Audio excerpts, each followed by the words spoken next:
Bore da pawb. Morning everybody. Croeso nôl I Welshbloke Walking. Welcome back to Welshbloke Walking. Well, today I'm going to take you on a trip down memory lane. My memory, that is. You see, way back in the 60s and 70s when I was a child, I lived in the housing estate you can see behind me, on the very back row. It's called Bryn Stanley. Now, the great thing about living here, especially the houses on the back row, was that on the other side of my garden hedge was all this. And all this became my playground. So today I'm going to take you on one of my favourite childhood walks, and it's known as Johnson's Monument.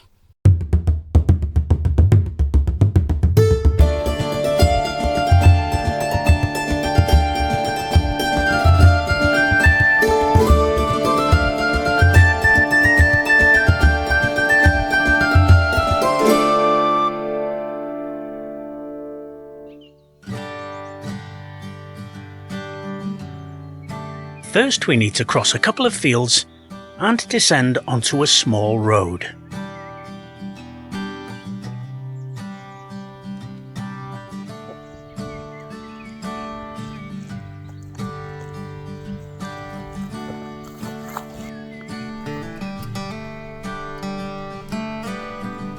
The building you see in the distance there is a 16th century house known as Galch Hill.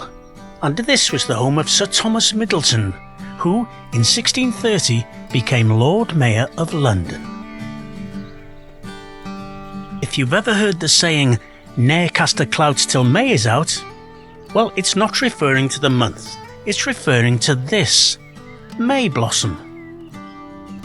And it basically means, don't cast away your winter clothing before these blossoms come out, signifying the end of the winter frosts.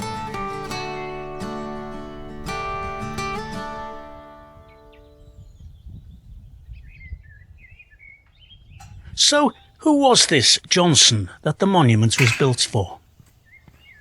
Well, Dr. Samuel Johnson was one of the greatest literary figures of the 18th century, a veritable superstar of his age, famous for compiling the first dictionary of the English language.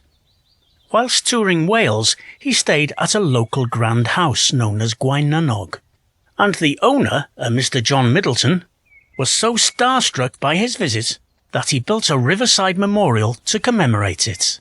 And that's what we're visiting today.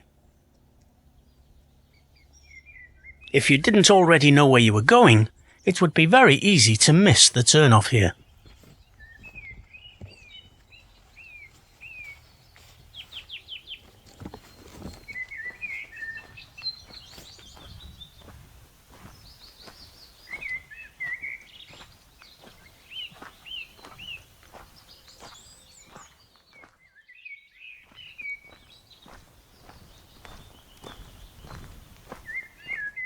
This quaint old farmhouse holds mixed memories for me.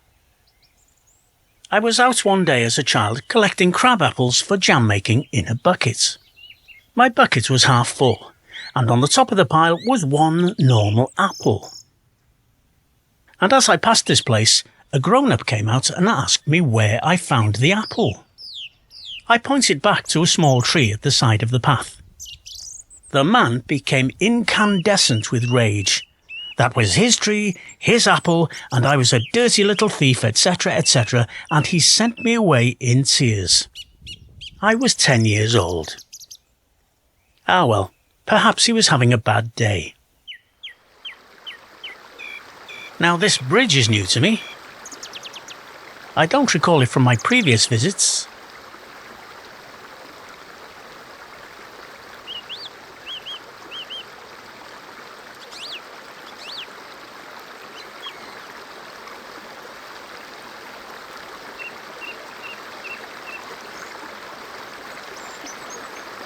Well, it gives us a nice view of the Afon Ystrad.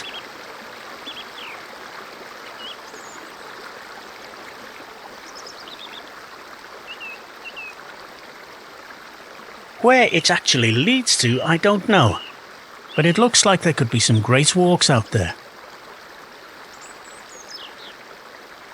One day I must do some exploring that way.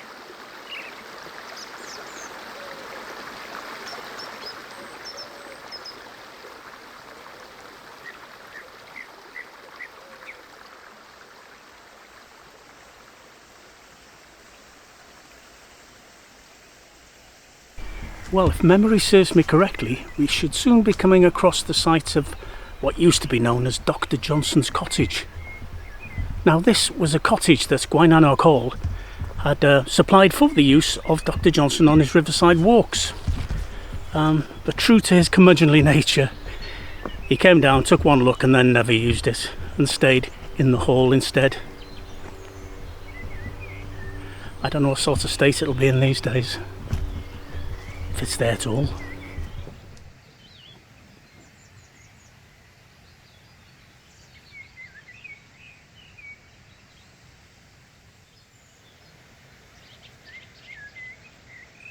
Don't you just love trees?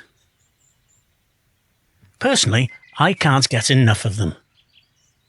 And there's such a variety here.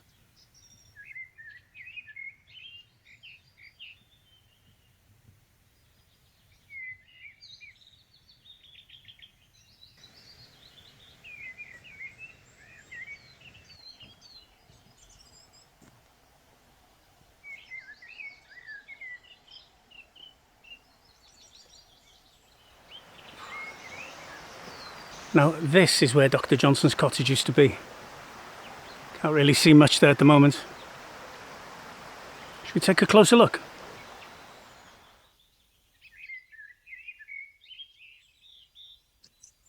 Whoa, look at that. Virtually nothing left. So that's the gable end of the house, with the chimney just visible down there. And not much else, I don't think. I think when I was a little boy, this was still a functioning house. I mean, it was empty, but it still had doors, rooms, windows. We could go in, go around the rooms. We played here quite a lot when we were down this area. Yeah. And to think it had survived all the way from the 18th century till the 60s. And then, well, basically just allowed to fall down. What's a shame. Oh well. Time marches on, I suppose.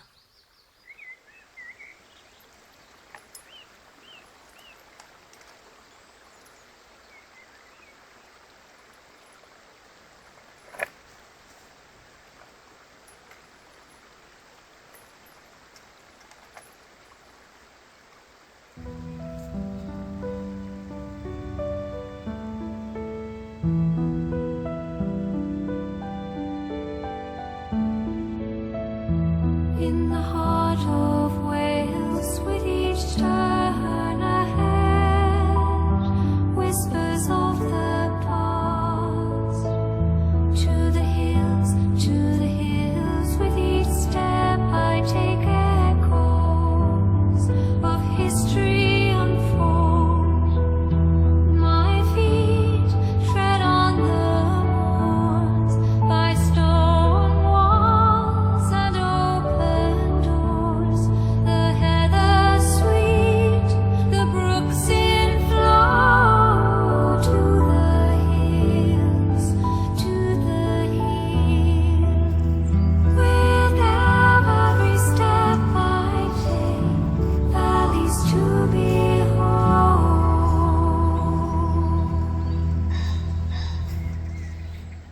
And now, into the woods.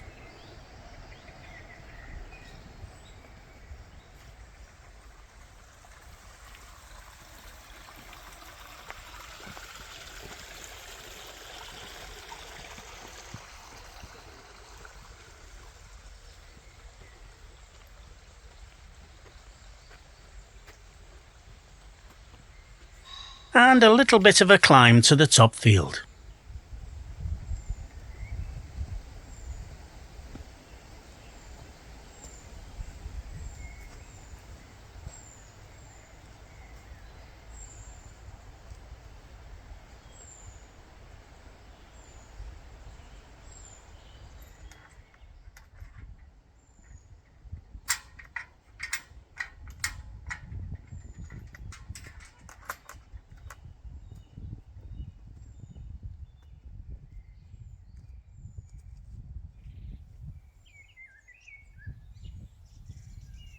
As I walked along the edge of the field, I was lucky enough to catch a glimpse of this fella. This is pheasant country, so they tend to be everywhere, but usually the standard golden brown colour. I have never seen a white one before.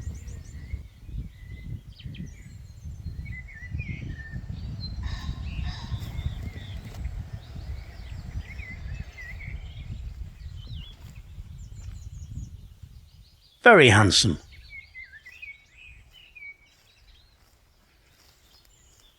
Almost there now.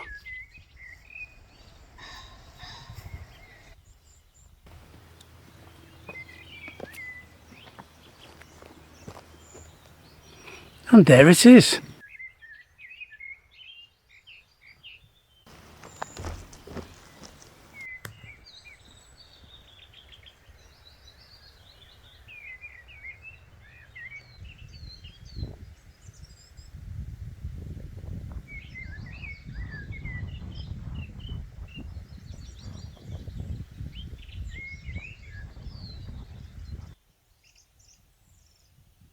So, how do you think the grumpy old Johnson received the gift of a memorial in his honour?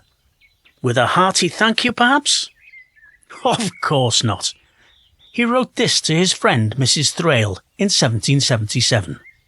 Mr. Middleton's erection of an urn looks like an invention to bury me alive.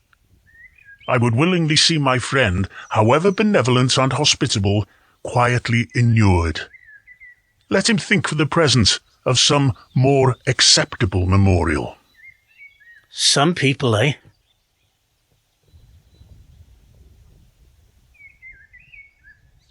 The inscription on the urn declares, "This spot was often dignified by the presence of Samuel Johnson, LL.D., whose moral writings, exactly conformable to the precepts of Christianity, gave ardour to virtue and confidence to truth." After Johnson's passing in 1784, Middleton added the date of his death. Way back in 1975, I was a student nurse at the prestigious North Wales Hospital for Nervous and Mental Disorders. I was on a specialist ward for post-lobotomy, or for my American viewers, post-lobotomy patients. As a community project, we undertook to refurbish this monument, which back then was all but hidden under moss and ivy. Every morning, half a dozen patients and a couple of staff, including me, would trek here carrying our own equipment. We removed the vegetation, scrubbed the monument, repainted the lettering, and de-rusted and painted the railings. And it looked pretty good when we'd finished. But I don't think it's been touched since.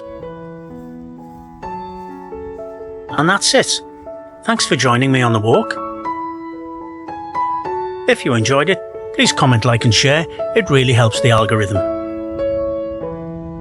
And until next time, hwyl fawr i chi.